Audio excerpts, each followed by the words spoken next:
Shalom.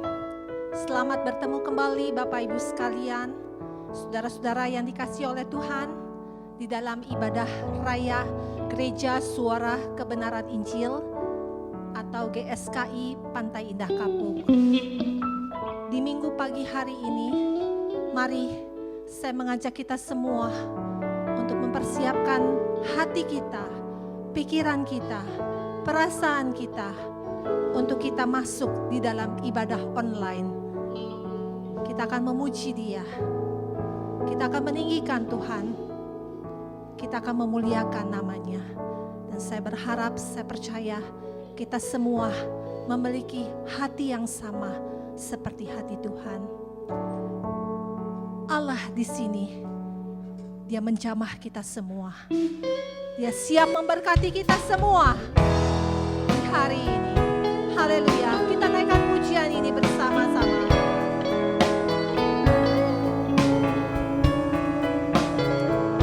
Terima kasih Tuhan. Terima kasih Engkau ada bersama dengan kami di tempat ini. Haleluya.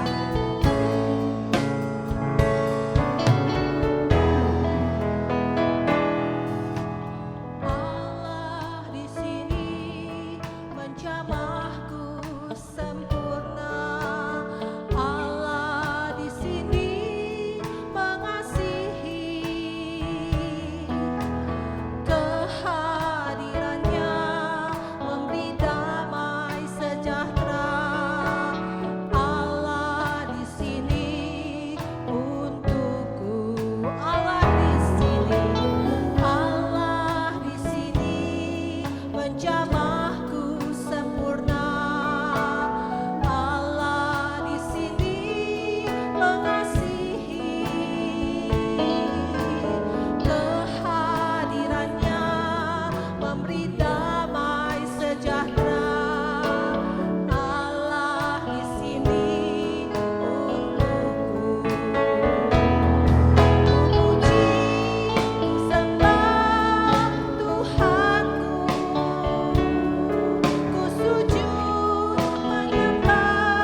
kami yang ada di dalam surga, Bapa yang kami kenal di dalam nama Tuhan Yesus Kristus, Gembala Agung kami.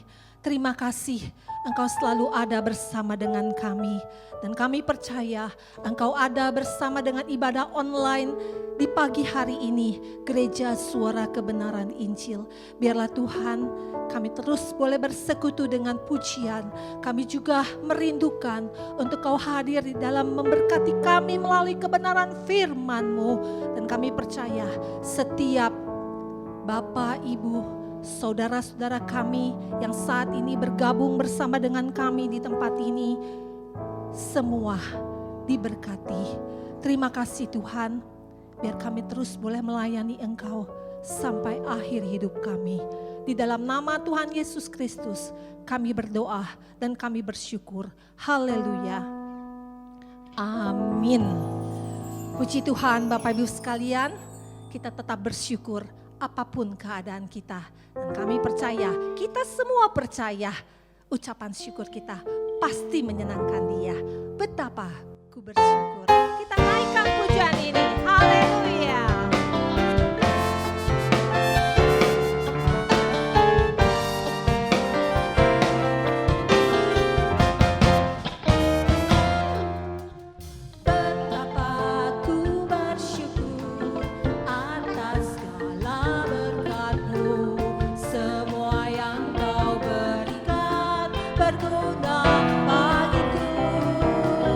Allahku yang mulia.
mau bermazmur, mengangkat suara, memuji sembah agung nama Yesus. Nama yang ajaib, kuasa yang heran, yang memberi kemenangan. Awan kemuliaan, hadiratnya datang, umat Allah bersuka cita. Semua makhluk memuji Tuhan, puji sorak haleluya. Kau bermazmur, mengangkat suara, memuji sembah agung nama Yesus. Nama yang ajaib, kuasa yang heran, yang memberi kemenangan. Awan kemuliaan, hadiratnya datang, umat Allah bersuka cita. Semua makhluk memuji Tuhan, puji sorak haleluya. Batik kamus kecapi, tentang rebana bunyi, harmoni bangunkan jiwa. Semua bunyi-bunyian, semua alat musik, iringan hidup pujian. Bersorak glory, bersorak hosanna, bersorak glory, glory bagi Sang Raja. Batik kamus kecapi, tentang rebana bunyi, harmoni bangunkan jiwa. Semua bunyi-bunyian, semua alat musik, iringan hidup pujian. Bersorak glory, bersorak hosanna, bersorak glory, glory bagi Sang Raja. Sekali lagi batik kamus kecapi, tentang rebana bunyi, harmoni bangunkan jiwa. Semua bunyi-bunyian, semua alat musik, iringan hidup pujian. Bersorak glory, bersorak hosanna, bersorak glory, glory bagi Sang Raja. Glory bagi Sang Raja, glory bagi Sang Raja, glory bagi Sang Raja.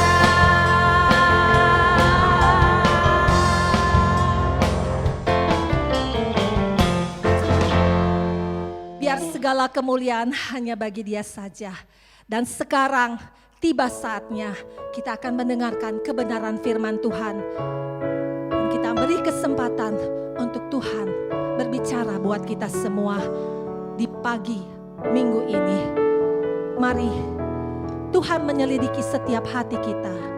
Dia tahu bagaimana jalan hidup kita. Apakah kita serong atau tidak? Mari biarkan Dia berbicara kepada kita semua. Haleluya.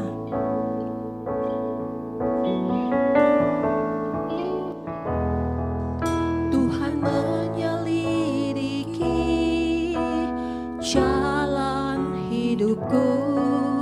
Dia tahu bila ku duduk atau berdiri. Dia mengerti dengan sempurna pikiran dan isi hatiku. Sebelum lidahku ini mengucapkan kata, sesungguhnya semuanya telah kau ketahui. Dari belakang dan dari depan, kau kungkung segenap hidupku. Kini ku buka hatiku, selidikilah dan kenali aku. Sedia kau periksa selalu, adakah jalan hidupku serong. Tuhanku, tuntun aku, bawaku sampai ke surga.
Berfirmanlah Tuhan, kami umat-Mu siap untuk mendengarkannya.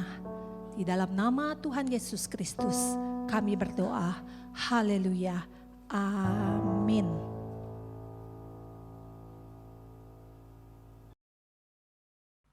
Shalom Bapak Ibu sekalian.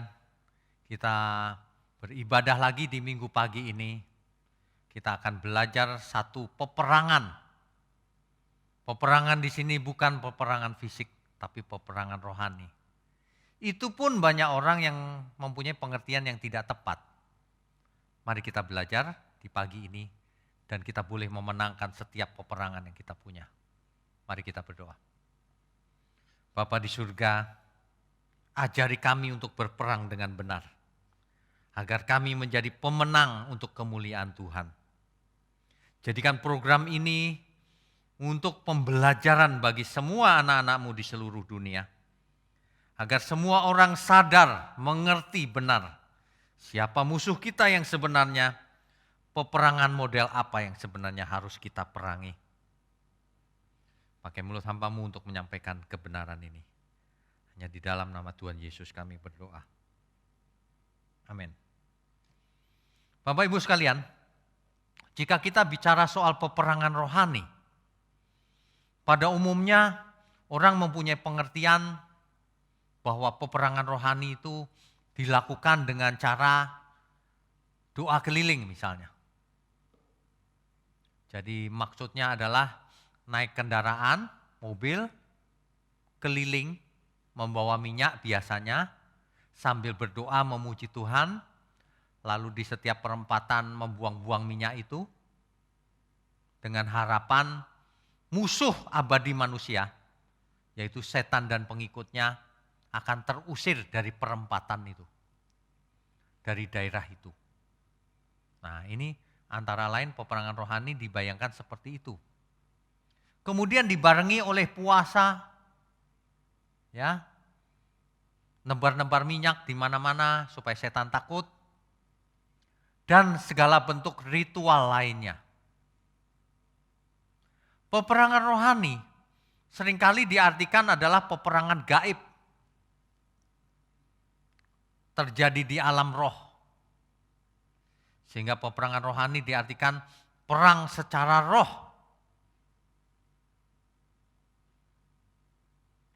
Memang ada peperangan model seperti itu, tetapi peperangan rohani yang sebenarnya tidaklah hanya itu. Misalnya, kalau seseorang kerasukan setan, maka kita harus menolong orang yang kerasukan ini. Itu termasuk ya peperangan rohani juga. Tetapi peperangan rohani model itu hanya menyelamatkan sementara manusia dari gangguan setan atau roh-roh jahat. Sedangkan peperangan rohani yang sesungguhnya tujuannya adalah memenangkan peperangan itu sehingga kita diperkenankan Tuhan menjadi anak-anaknya, anak-anak Bapa di surga, dan kita diperkenankan Tuhan menjadi alat di tangannya. Peperangan rohani yang sebenarnya bukan berlangsung secara mistik, bukan berlangsung secara klinik, tidak melalui benda-benda yang dianggap ajaib atau rohani, seperti jimat saja.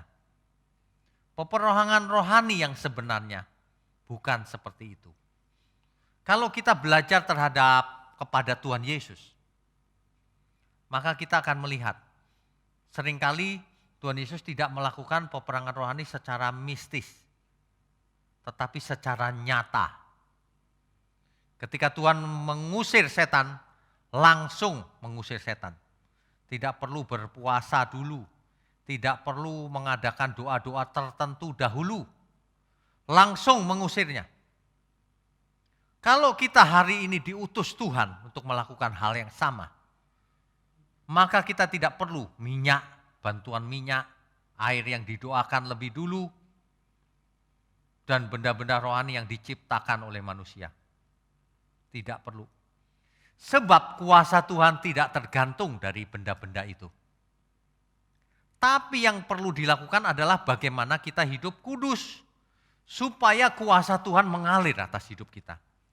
Supaya Tuhan mempercayakan kuasanya pada hidup kita. Jadi bukan karena kita sakti atau karena bantuan benda-benda rohani. Tidak diperlukan. Tapi kalau Tuhan berkenan atas hidup kita, maka kuasa Tuhan mengalir melalui hidup kita, melalui tangan kita, melalui pelayanan kita. Tidak ada yang bisa menang melawan kuasa Tuhan. Ingat baik-baik, kalau orang kerasukan, setan atau iblis, atau roh-roh jahat, maka kalau kita di pihak Tuhan, kita pasti menang. Kita usir pasti dia pergi, pasti. Itu hukum utama. Itu hukum yang pasti. Tapi kalau manusianya nggak benar ngusir setan, ya tentu saja setan tidak takut. Peperangan rohani yang sebenarnya bukan itu. Itu hanya pengusiran setan. Peperangan rohani yang utama, perangnya setiap anak Allah yang Maha Tinggi itu, seperti Tuhan Yesus. Tuhan berperang ganti kita. Hari itu. Sekarang kita yang harus berperang seperti Tuhan Yesus berperang. Kita harus menang seperti Tuhan Yesus menang. Perhatikan baik-baik ketika Tuhan Yesus dicobai oleh iblis. Apakah adu tenaga dalam? Tidak. Apakah adu kuasa? Tidak. Adu tenaga gaib? Tidak. Peperangan itu bukan peperangan adu tenaga gaib, bukan. Peperangan rohani itu sudah didemonstrasikan oleh Tuhan Yesus. Ketika iblis mencobai, Tuhan Yesus membalasnya dengan apa? Dengan firman. Sebab ada tertulis, begitu. Bukan pakai gaya-gaya tenaga batin begitu, bukan. Tapi dengan sebab ada tertulis. Sebab firman itu mengandung kuasa. Kuasa yang tak terbatas. Kalau digunakan sesuai kehendak Allah. Tapi kalau digunakan sembarangan, itu menjadi alat iblis bahkan. Ayat-ayat itu bisa menjadi ayat-ayat setan. Kalau dipakai oleh iblis, jadi ayat setan. Bapak Ibu tentu ingat bagaimana Tuhan Yesus berbalas-balasan dengan iblis. Di Matius 4 ayat 3, iblis berkata, kalau kamu anak Allah, coba kamu ubah batu menjadi roti. Tuhan Yesus menjawab memakai ayat Alkitab juga.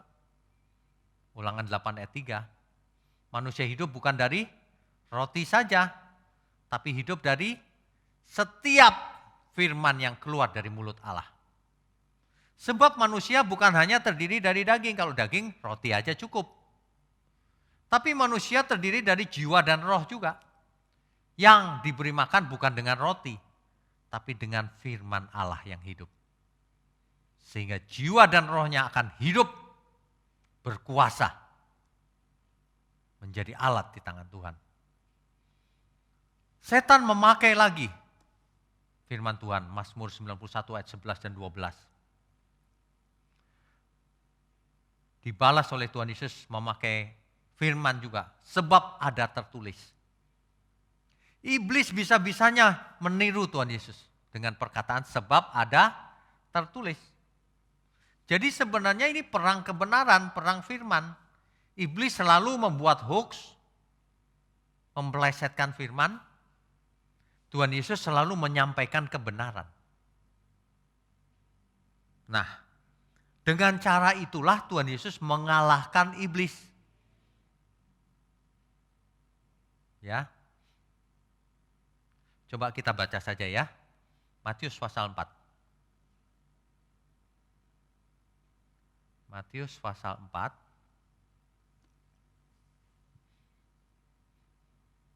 Ayat 3. Lalu datanglah si pencoba itu dan berkata kepadanya, kepada Tuhan Yesus maksudnya.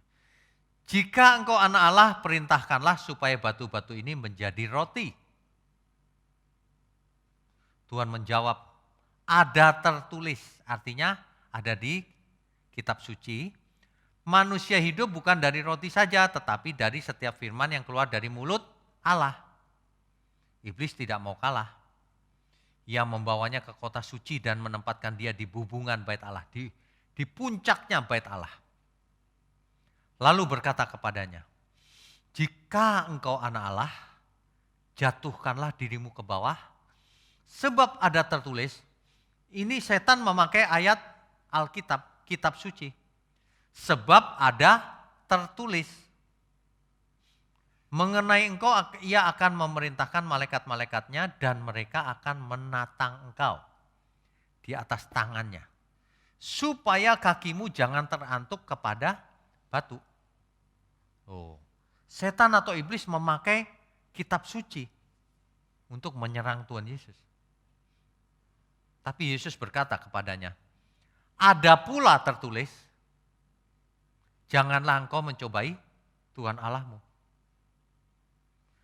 Ayat 8, dan iblis membawanya pula ke atas gunung yang sangat tinggi dan memperlihatkan kepadanya semua kerajaan dunia dengan kemegahannya. Dan berkata kepadanya, semua itu akan kuberikan kepadamu jika engkau sujud menyembah aku. Maka berkatalah Yesus kepadanya, enyahlah iblis, sebab ada tertulis, engkau harus menyembah Tuhan Allahmu dan hanya kepada Dia sajalah engkau berbakti. Lalu iblis meninggalkan dia dan lihatlah malaikat-malaikat datang melayani Yesus. Inilah kisah peperangan yang dialami oleh Yesus, yang didemonstrasikan oleh Yesus. Supaya kita pun melawan iblis dengan cara yang sama. Bukan dengan cara menabur-naburkan minyak, bukan dengan cara menabur-naburkan air yang didoakan dulu, bukan dengan cara menabur kemenyan di pojok-pojok, taruh Alkitab di pojok-pojok supaya setan takut. Bukan. Kekristenan jangan dijadikan perdukunan. Banyak perdukunan di gereja zaman sekarang. Mistik. Ngarang-ngarang sendiri. Padahal peperangan yang sesungguhnya ini berbahaya. Kalau cuma mistik mudah. Kalau setan bisa takut dengan minyak, ya saya tuang minyak, setannya takut. Sederhana berarti. Tidak sesederhana itu. Jangan mau ditipu Bapak Ibu. Setan itu licik. Ia bisa pura-pura kalah. Bahkan ia memakai firman untuk menyerang manusia. Ya. Nah, kita harus meniru bagaimana Tuhan Yesus melawan pencobaan iblis. Kalau mau menang. Artinya kita harus mengerti kitab suci. Firman Tuhan dengan konteks yang benar. Dengan pengertian yang benar. Sebab iblis juga memakai ayat-ayat Alkitab. Tapi dengan penggunaan yang salah. Untuk maksud yang lain. Tuhan Yesus menjawab lagi. Untuk maksud yang benar. Sesuai apa yang dimaksud oleh Alkitab. Kan begitu harusnya. Ya.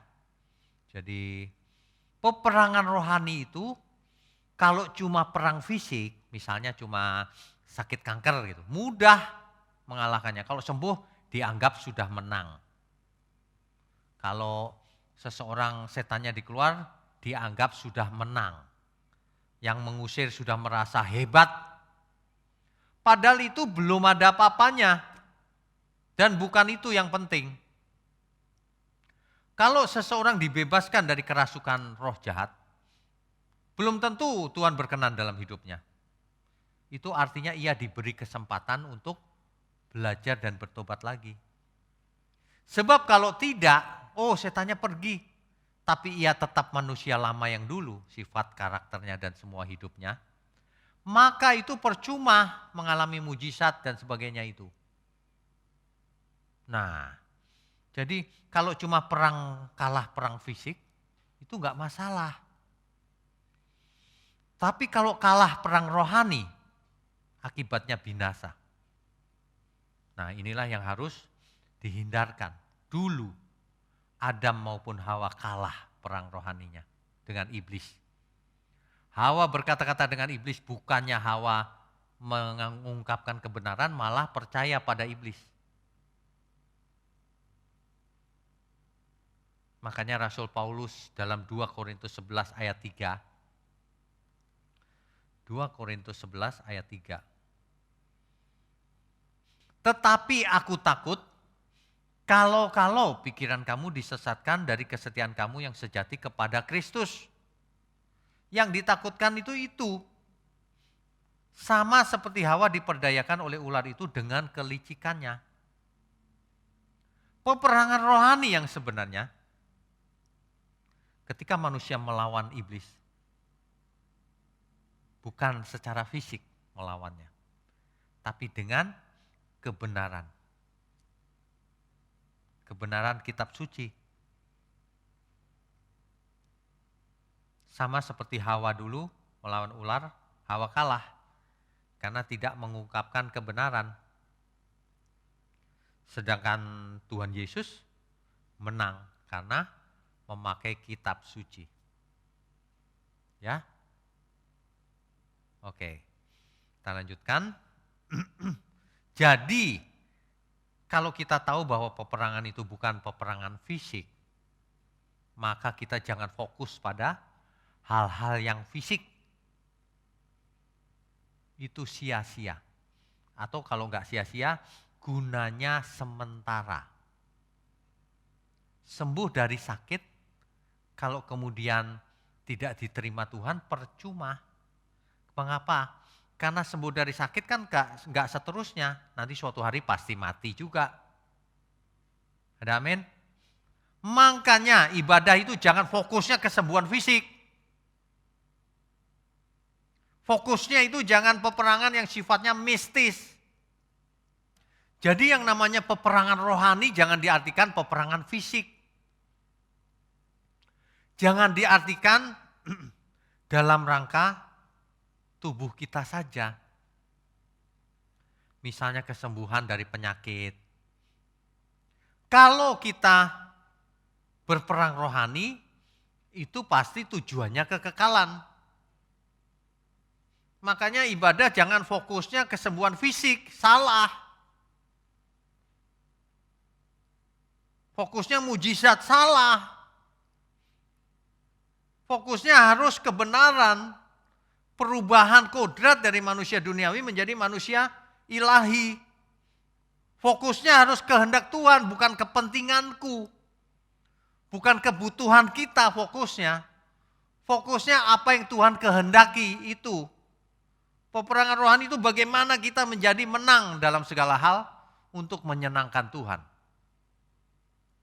Ada banyak yang harus kita perangi. Diri kita sendiri, gangguan dari si jahat, firman yang diplesetkan, kepalsuan, hoax, beredar. Apalagi hari ini, di zaman sosial media begini. Sosial media isinya bukan kebenaran, sebagian isinya hoax, kepalsuan, kesesatan. Gereja malah ikut-ikutan. Gereja ada yang fokusnya kesembuhan fisik terus. Kesembuhan rohaninya tidak ditekankan. Perubahan karakter dalam diri manusia tidak ditekankan. Tiap datang cuma mau kesembuhan fisik, didoakan supaya sembuh penyakitnya. Penyakit utamanya enggak disembuhkan. Yaitu mindsetnya, karakternya, jiwanya, rohnya. Semua itu hanya bisa sembuh oleh firman kebenaran. Tidak bisa hanya ditumpangi tangan, didoakan. Tidak bisa perubahan karakter hanya diminumin minyak atau diminumin air yang didoakan. Gak bisa. Peperangan rohani yang penting pasti fokusnya itu keselamatan. Keselamatan jiwa dan roh, bukan keselamatan tubuh ini. Tubuh fisik ini gak bakalan masuk surga, saudara. Tubuh kita ini, darah dan daging ini tidak mendapat bagian dalam kerajaan surga, kata firman Tuhan. Artinya tubuh kita ini gak bakalan masuk surga. Ketika mati akan dikubur lalu menjadi tanah, abu, debu. Kembali menjadi debu.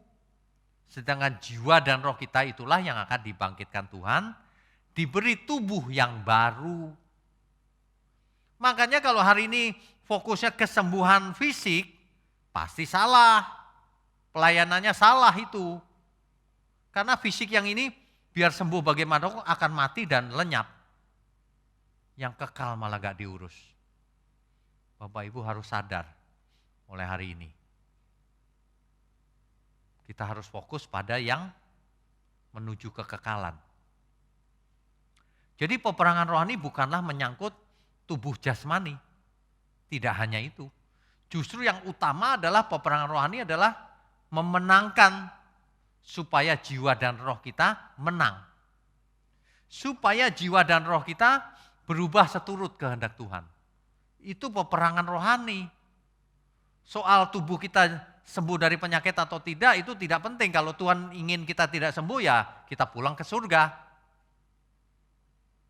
Ya, ciri suatu teologi yang salah, kesesatan. Ya fokus pada hal lain, bukan pada yang utama.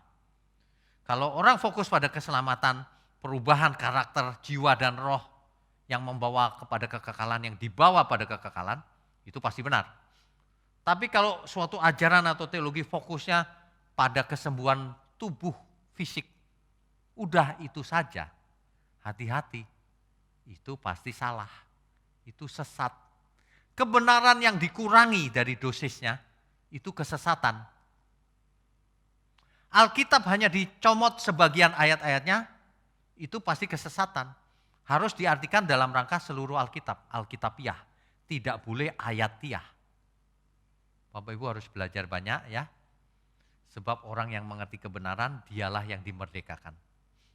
Dialah yang menjadi murid Kristus. Orang yang tidak mengerti kebenaran, dia tetap seperti manusia lamanya. Meskipun sudah jadi Kristen. Bahkan ia merasa sudah selamat, bahkan ia merasa Kristen itu ya begitu itu modelnya. Kalau ke gereja cuma mau mencari mujizat, kalau ke gereja cuma mencari berkat, tidak mau berubah, yang penting untung. Datang kepada Tuhan dalam rangka mencari keuntungan juga. Peperangan rohani yang sebenarnya adalah terjadinya di pikiran, di perasaan. Bagaimana kita memerangi pikiran dan perasaan kita, jiwa kita, roh kita. Supaya tidak berbuat dosa lagi. Supaya tidak meleset dari kehendak Tuhan. Soal iblis, setan, roh-roh jahat dan sebangsanya, itu tidak usah dikhawatirkan. Karena itu roh Tuhan ada dalam diri kita. Itu kecil. Yang besar, masalah besar adalah bagaimana kita mengalahkan diri sendiri. Jangan menyalahkan siapapun. Mencari kambing hitam. Kalau kita digoda oleh setan pun, gak masalah. Kalau kita menang, sebab itu tergantung dari kita. Kalau kita taat firman, maka kita menang. Kalau kita tidak taat, kita kalah. Ya, hidup ini tergantung kita. Apakah kita mau belajar, taat sampai mati atau tidak? Apakah kita mengasihi Tuhan dengan sungguh-sungguh atau tidak? Sebab ada banyak orang mengasihi diri sendiri, datang kepada Tuhan. Yang benar bukan itu, aku mengasihi Tuhan, maka aku datang kepada Tuhan. Beda ya, itu beda. Nah, mari kita belajar. Jadi kalau kita mau berperang rohani, ingat baik-baik, peperangan kita itu ada 3 macam, Bapak Ibu. Catat baik-baik itu. Yang pertama melawan iblis, setan. Alkitab memperingatkan, lawanmu si iblis seperti singa mengaum-ngaum, hendak menelan orang yang dapat ditelannya. Apakah semua manusia dapat ditelan? Tidak. Manusia yang murid Kristus menjadi milik Allah tidak dapat diganggu oleh iblis. Kalau dicobai bisa saja, tapi pasti menang. Harus menang. Iblis yang pertama, itulah sebabnya Kristus datang, kita semua juga diberi tugas yang sama, yaitu membinasakan pekerjaan iblis. 1 Yohanes 3 ayat 8. 1 Yohanes 3 ayat yang ke-8. Barang siapa yang tetap berbuat dosa berasal dari iblis. Sebab iblis berbuat dosa dari mulanya, untuk inilah anak Allah menyatakan dirinya, supaya ia membinasakan perbuatan-perbuatan iblis itu. Membinasakan perbuatan iblis, pekerjaan iblis. Bagaimana caranya? Membalikkan apa yang telah dilakukan iblis. Misalnya menyesatkan orang. Kita membalikkan supaya manusia itu kembali tidak tersesat. Itu artinya membinasakan pekerjaan iblis. Ya. Lawan kita iblis. Jangan beri kesempatan pada iblis. Efesus 4 ayat 27. Efesus pasal 4 ayat 27. Dan janganlah beri kesempatan kepada iblis. Jangan diberi kesempatan. Banyak orang itu memberi kesempatan pada iblis. Gak apa-apa lah Pak.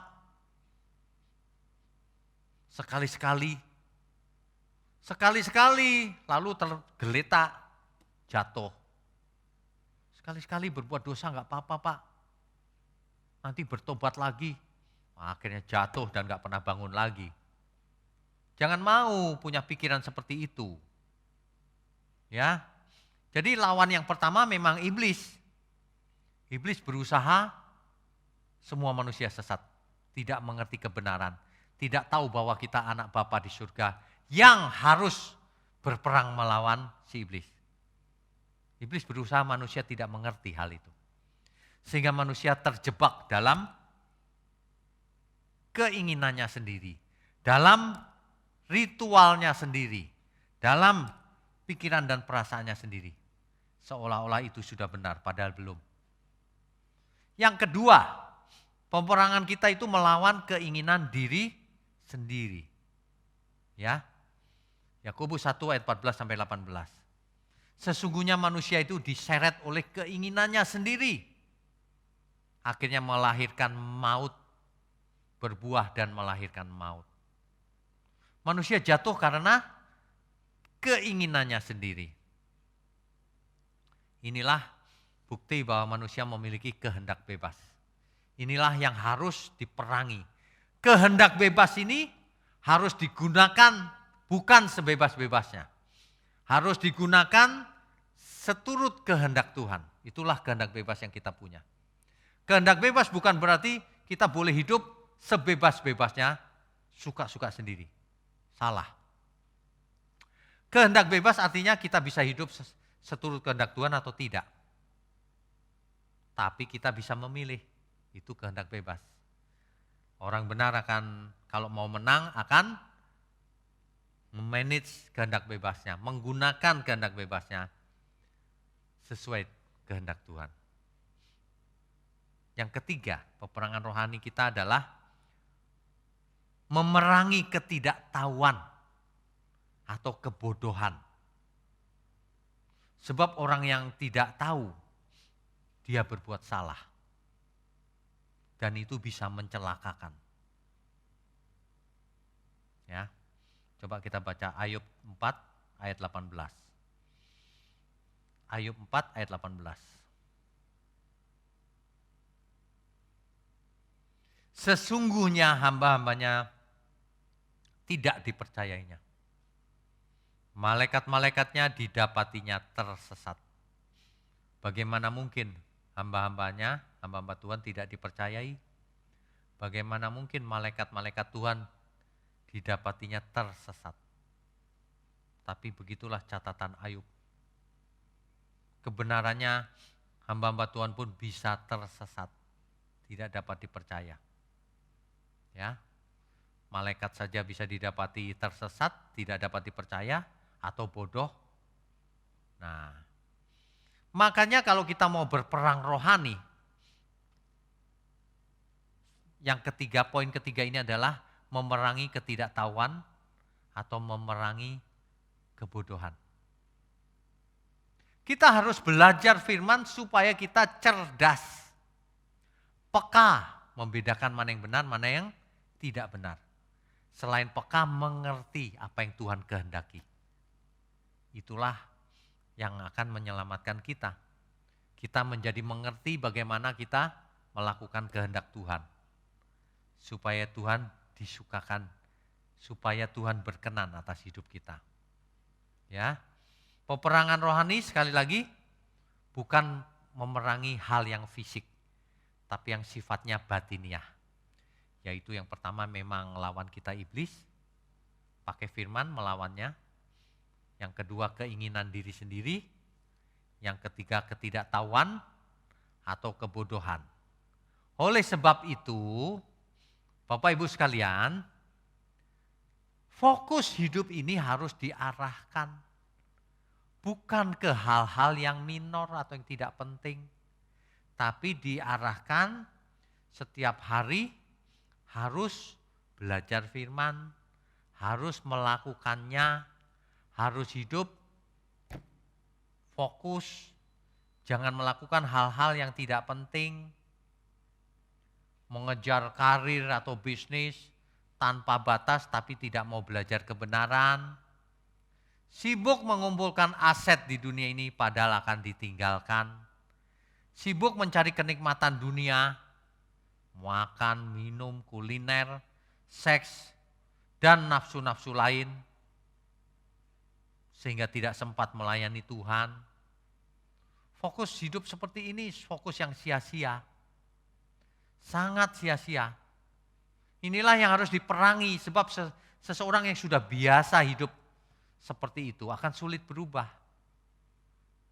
Harus diperangi kebiasaan-kebiasaan yang salah ini.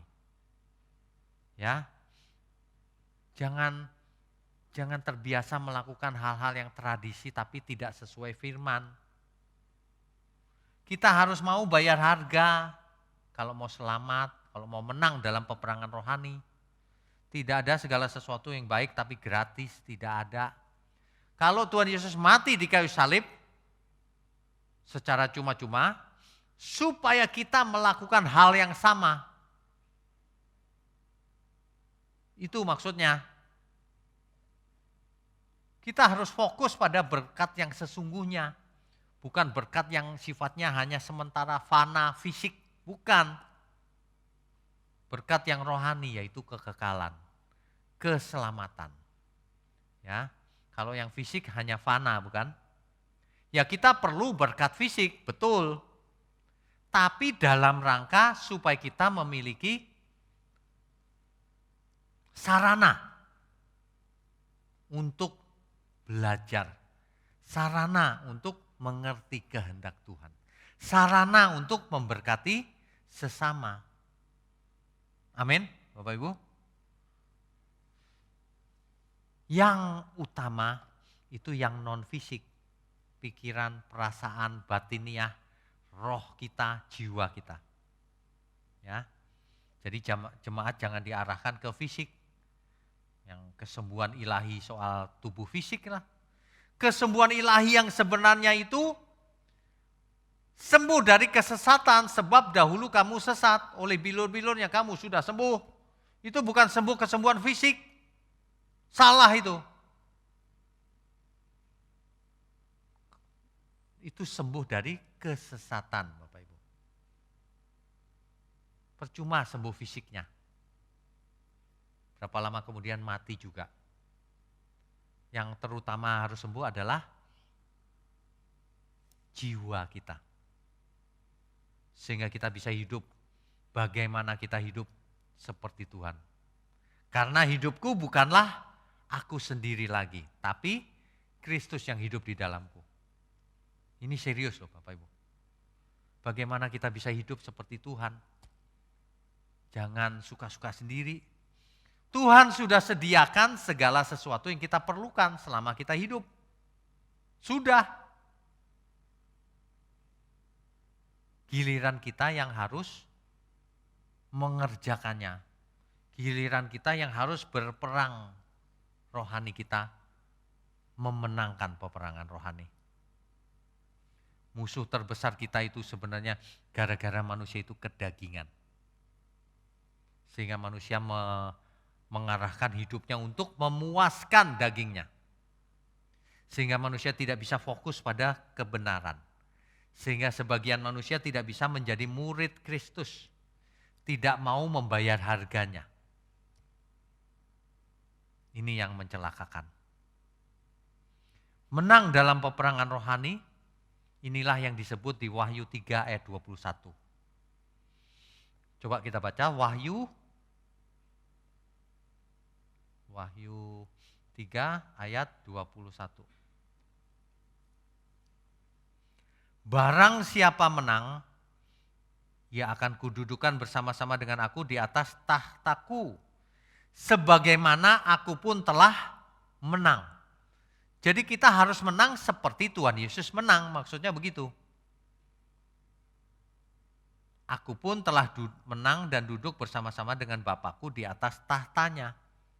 Jadi kalau kita menang sebagaimana Yesus menang, maka kita akan duduk bersama-sama dengan Tuhan Yesus juga di tahtanya. Jelas ya?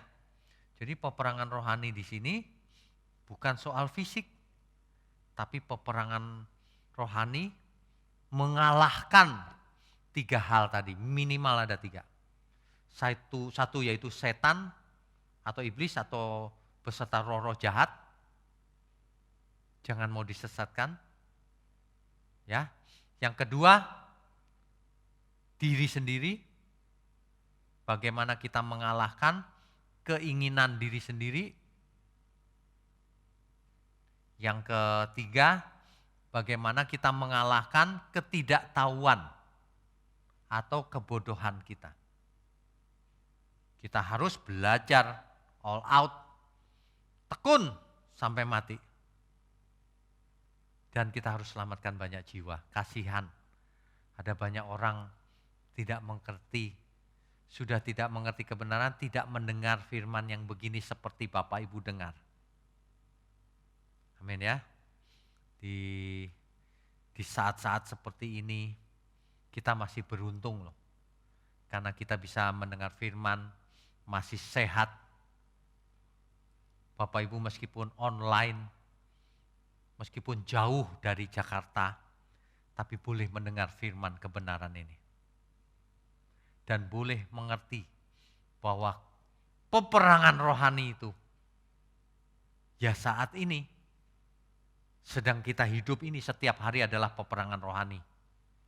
Supaya kita, baik kita makan, minum, apapun lakukan untuk Tuhan. Ketika gangguan atau cobaan itu datang, kita pun harus menang. Dan yang jelas, jangan punya keinginan diri sendiri. Keinginan kita haruslah seiring dengan keinginan Tuhan. Itulah peperangan rohani. Jadi bukan perdukunan atau seperti perdukunan. Peperangan rohani yang utama, jika kita menang, maka kita ada di kerajaan surga.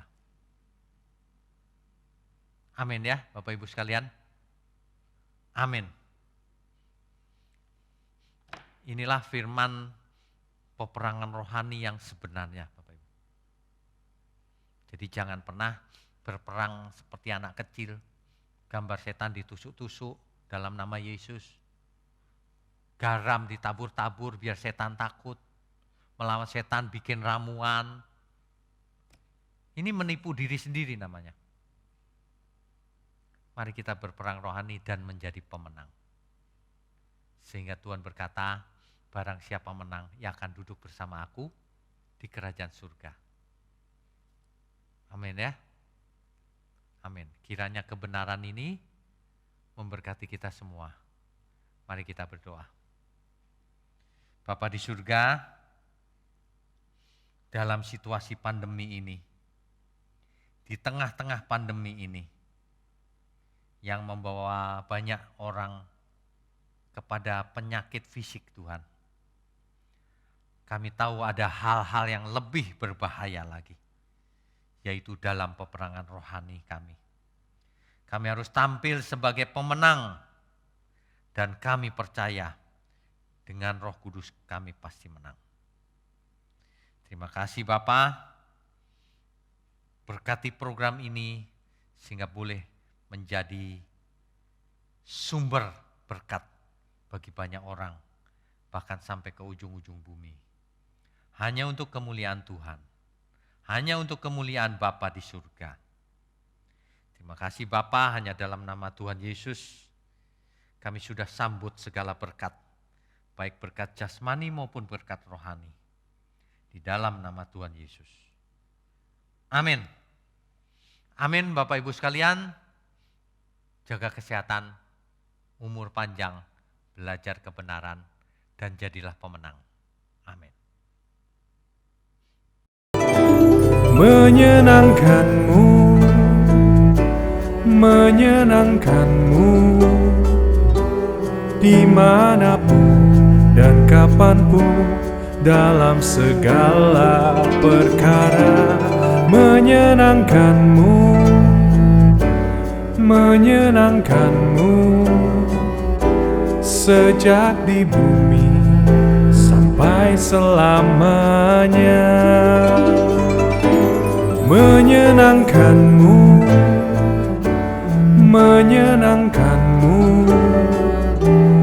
dimanapun dan kapanpun, dalam segala perkara. Menyenangkanmu, menyenangkanmu, sejak di bumi sampai selamanya. Sejak di bumi sampai selamanya. Sejak di bumi sampai selamanya.